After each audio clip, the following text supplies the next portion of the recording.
Madame Foinan, vous êtes la présidente des femmes chefs d'entreprise. On parle beaucoup d'ailleurs de ces femmes chefs d'entreprise, mais qu'est-ce que c'est exactement? Eh bien, toute femme qui prend la responsabilité d'une affaire, qui engage son nom, son argent, et qui risque de se ruiner ou de gagner de l'argent, mais qui travaille toujours beaucoup.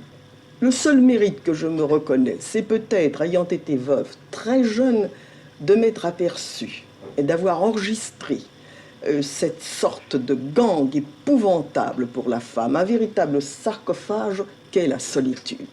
La solitude aussi bien pour la femme employée, la femme salariée, que pour la femme chef d'entreprise, que pour toutes les femmes.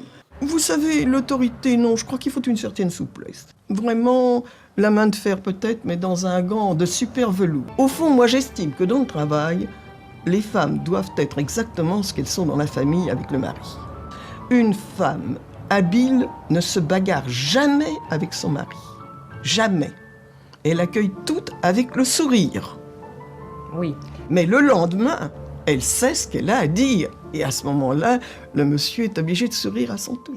Quand elle a perdu son mari et qu'elle a pris les rênes de l'entreprise, voulant apprendre autre chose, elle a voulu rentrer dans des syndicats professionnels.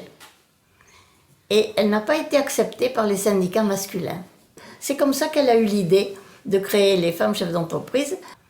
C'est en 1880, bientôt un siècle, que le Sénat, auquel je suis heureuse de rendre hommage aujourd'hui, a fait voter une loi nous donnant l'électorat et l'éligibilité sur le plan consulaire, celui qui nous intéresse.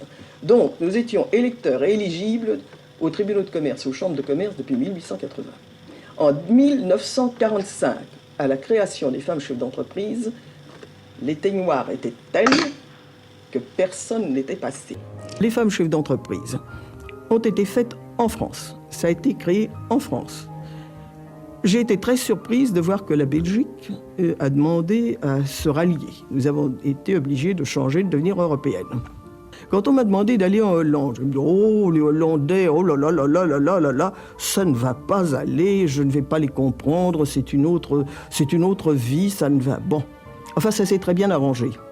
Le jour où j'ai décidé, bien avant les pouvoirs publics français, je souligne, bien avant même les Européens, puisque c'était en 1948 que j'ai été à la Chambre de commerce de Remscheid pour rencontrer des femmes allemandes, là aussi, je me suis dit, elles n'ont pas le même genre de vie que moi, ça ne va pas cadrer. Eh bien, nous avons constaté qu'en Europe, il y a une mentalité européenne qui est la même partout. Nous avons trouvé les mêmes mères de famille, nous avons trouvé les mêmes époux, nous avons trouvé les mêmes épouses. La meilleure preuve, c'est que nous sommes amalgamés, il n'y a pas de différence.